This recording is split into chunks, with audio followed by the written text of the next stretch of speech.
Okay, so here we are again. We're going to animate this box quickly. So these elements I mentioned I had made just by making solids, Command Y, and then setting them up to be 500 by 500. Once you do it once, it just keeps those settings. So all you have to do is really change the name and the color. So I made those, and now I'm looking at this view here that I've already made. So I went from one view, which we have in 2D. There's no options. You can actually choose in 2D 2 views, but you're only ever going to see a repeat of one and the same. But in 3D, you can choose, once the layers have been turned on to be 3D, you can choose different views. So you can look down at the top of this layer and you can see corresponding gizmos showing up. And all this is this really thin, 1 pixel line with this color of light blue or something, powder blue. So this is what it looks like from the top. And then you kind of start to see if is left and right. Let me just move this one over to the left. And I'll do it here. I'll do it a few different ways. And I'm just going to go arrange these guys and talk a little bit while I do it, but I'll just focus more on the arrange. This guy's going to go over to the left. And this one under here, and I'll select it here, is going to go over to the right. So now I'm going to grab him and this is a mix and match process. You can move wherever you want. Let me move this one forwards a little bit, just away from where it was. All right, the next one is the bottom. I'm gonna actually animate this down right away, but let me change my view so you can see a little bit more, because this is all just from the top. So I'm going to go here, select this side, this panel, and there's little blue triangles here. And I am going to change this view to custom view 1.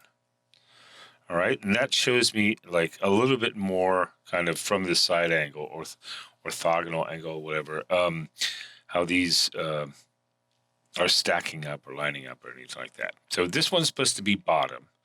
So I'm going to select it right now, and I think I'm going to just move in with my, right here is the X rotation. I'm going to use that to turn this 90 degrees. And so I'm just turning it looking at those degrees, but if you hold shift, it will snap to those principal degrees. And then I'm going to use Z to push this down.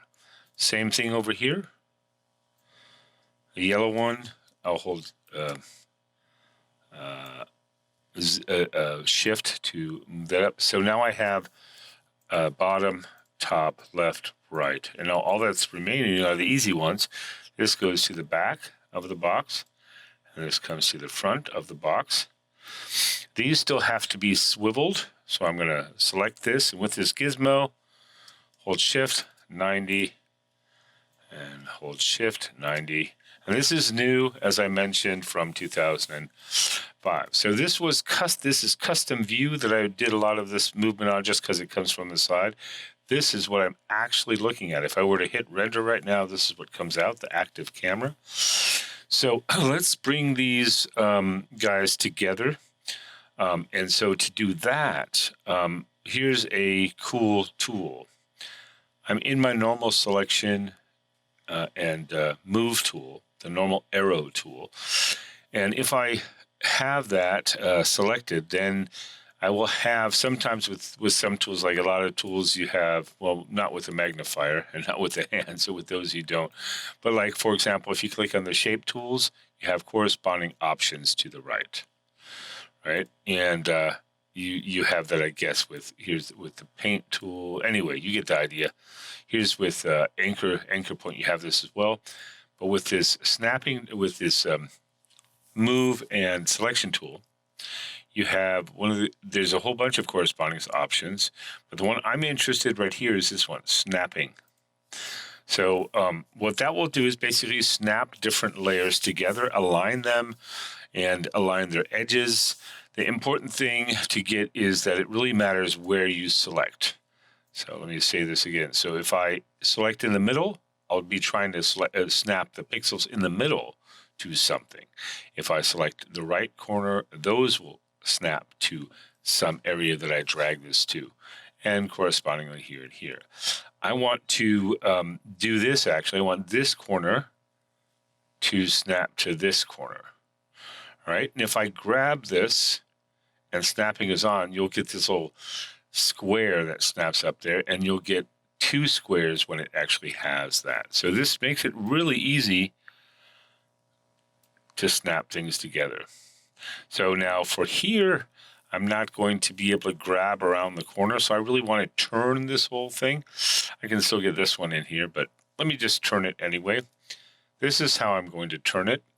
We'll use these tools for the cameras later. They were called camera tools for the longest time, but right now they'll help us move our scene around without actually changing anything in the active camera.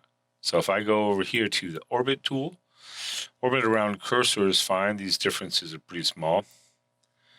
I can grab this and move this around, and you can see it moving, but nothing's changing here, which is the dead giveaway that there's actually just a rearrangement for your practical purposes of seeing things and moving things, but not a change in actual orientation. So let me grab the top right of this blue one, and let's grab this edge, and there we go. And I'm going to go back here to the orbit tool, but I'm going to select it by way of shortcut. So I'm going to go C, and there it is. So C, C, C will navigate through these tools. Here's the orbit, here's move XY, and then here's dolly, a dolly in and out. So like this is a Z tool, this is an XY tool, and this is a rotational tool.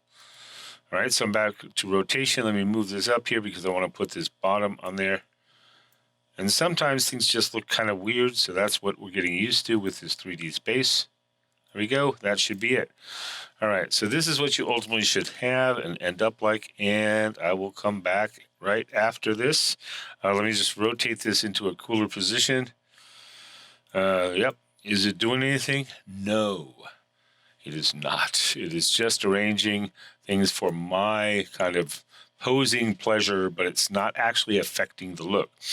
If I want to affect the look, you have to go over here and start moving it on the active camera side. So I'm just trying to make this active camera side larger. Let me just, I'll just leave it the way it is. But because now you're actually getting a movement on the layer.